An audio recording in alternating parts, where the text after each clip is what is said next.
What if I told you there's a culture where a woman can get married 5, 6, or even more times in a row, and it's considered absolutely normal? Where a man literally pays for the right to try building a family, like renting a car. Where kids from different husbands aren't just accepted, they actually make the woman more desirable. Today, I'm going to tell you about the Tubu tribe from the African desert whose marriage customs could flip everything you think you know about family and relationships. Picture this, a girl who by age 20 has already been married to 3 different men. She's got kids from each of them. And you know what? Her parents are proud of her, and men are literally lining up to become her 4th husband. But here's the kicker. This is what happens when a woman decides to end her latest marriage. She simply packs up her husband's stuff, puts it outside the tent, and boom, marriage over. No courts, no drama, no humiliation. The guy has to leave and accept her decision. And what happens to the bride price?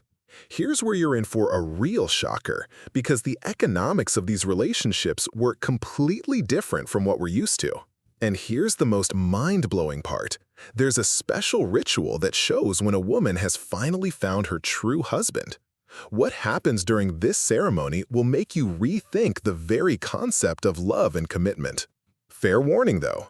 What you're about to learn next might completely change your opinion about marriage, family, and women's freedom.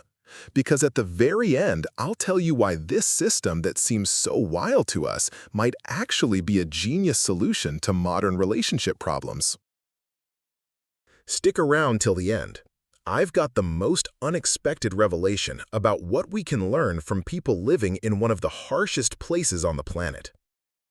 The wind kicks up sand and dust over the scorched rocks of the Tibesti Plateau. Here, where the familiar world ends and the realm of harsh rocks and endless plains begins, lives the Tubu people, folks whose way of life could surprise anyone hearing about their customs for the first time. Among all their traditions, there's one that seems especially unusual and mind-boggling to outsiders. Yet behind it lies ancient survival wisdom for one of the most unwelcoming places on Earth. Picture this. A girl doesn't get married once or twice, but multiple times in a row. Each marriage lasts just a few months, maybe a year tops. Then she splits from her husband and moves on to the next one. This can go on for years until she finally finds that special someone she'll stay with forever. To us, this sounds crazy. To the Tubu, it's an ancient tradition with the deepest practical meaning. Life in the heart of the Sahara. The Tubu are Sahara nomads living in one of the most bone-dry regions on the planet. Their territory stretches from northern Chad through southern Libya to Niger and Sudan. There's no room here for romantic notions about love at first sight. Here, survival depends on being practical, on being able to quickly adapt to changing conditions, on knowing how to create alliances that'll help you survive droughts, diseases, and conflicts with hostile tribes. In the Tubu world, marriage isn't just a union of 2 hearts. It's first and foremost an economic and social contract between families, clans, even entire tribes. And like any contract, it needs to be tested for strength before it becomes permanent. The trial marriage system. A traditional Tubu marriage starts when a man pays the girl's family a bride price, usually camels, goats, sometimes money. But this bride price doesn't give him rights to the woman forever. It's like getting a chance to try building a family. The girl moves into the man's house, lives with him as a wife, keeps house, has kids if they come along. But here's what's amazing. At any moment, the woman can say enough and go back to her parents' house. Nobody has the right to force her. Nobody's going to judge her. What's more, if she leaves, the bride price doesn't get returned in full. Part of it stays with her family as compensation for the time spent in marriage, for the work, for any possible children. This custom serves as a kind of trial period. Young people test their compatibility not under ideal dating conditions, but in the harsh reality of nomadic life. Can the woman milk camels at dawn? Does the man know how to find water in the desert? Do their ideas match about how to run a household, raise kids, deal with neighboring tribes? And if something doesn't work out, better to split now than suffer for life. The woman goes back to her parents, heals her emotional wounds, checks out other candidates, and she can get married again for the second, third, sometimes even fifth or sixth time. Children as bridges between families. Kids play a special role in this system. If a child is born in a temporary marriage, they stay with the mother when she returns to her parents' house. The father is obligated to support this child, but the mother's clan handles the upbringing. These kids aren't considered illegitimate or shortchanged. On the contrary, they often become the connecting link between different families and tribes.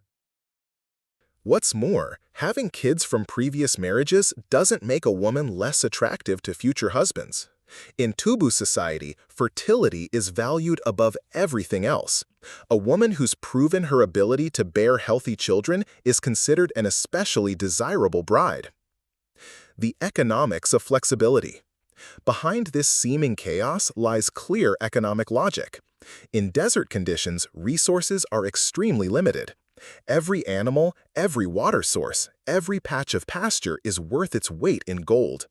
The temporary marriage system allows for redistributing these resources, creating new connections between families, exchanging knowledge about terrain, trade routes, water sources. A man who marries a girl from another tribe gets access to their pastures, their trade connections, their knowledge. If the marriage doesn't work out, the ties don't get completely severed. There are still kids, there's still the memory of time spent together, there's still mutual respect. Women as cultural ambassadors. In this system, women play the role of not just wives and mothers, but also a kind of diplomat. Moving from one family to another, she carries traditions, songs, recipes, news with her. She becomes a living connection between different Tubu groups, helping them stay united as a people despite huge distances and harsh living conditions. Elderly women who've been through multiple marriages get special respect.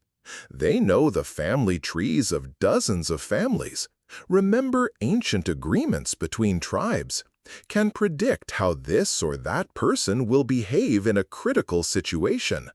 Their advice on choosing partners is considered especially valuable. Finding true love through trial. Yet, the temporary marriage system doesn't reject real feelings. On the contrary, it gives the opportunity to find them among many candidates.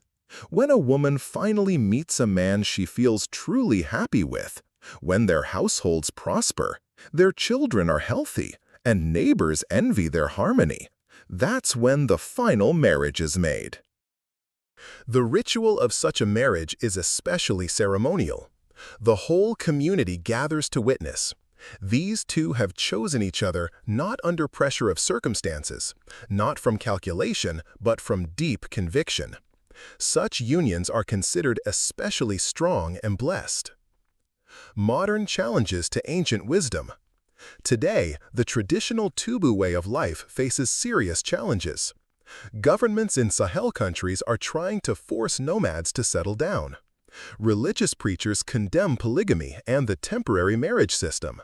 Young people educated in cities sometimes feel ashamed of their ancestors' ancient customs. But elderly Tubu remember the wisdom of their traditions. They know that in a world where the climate is becoming harsher, where resources are being depleted, and the political situation is unstable, the flexibility and adaptability of their marriage system could prove life-saving. The ability to quickly create and restructure alliances without completely severing ties, this is a survival art honed over millennia. Lessons for the modern world. The Tubu bride-for-rent custom may surprise modern people, but behind it lies deep understanding of human nature and survival conditions in extreme environments. The Tubu figured out something that many civilized societies still refuse to acknowledge. Not all unions are made forever, and that's okay. Their system doesn't deny the value of permanent marriage. On the contrary, It helps find that one partner with whom such a marriage will be truly happy. It recognizes the right to make mistakes, the right to search, the right to change decisions, and at the same time, it protects children's interests, ensures economic stability, maintains social connections within the people. In an era when half of all marriages end in divorce, when people agonizingly search for ways to combine personal freedom with family obligations, the ancient wisdom of the Tubu sounds especially relevant. Maybe hidden in their unusual custom is a lesson worth hearing. True love doesn't fear trials, and a wise system should give people the opportunity to find their happiness, even if the path there goes through several unsuccessful attempts.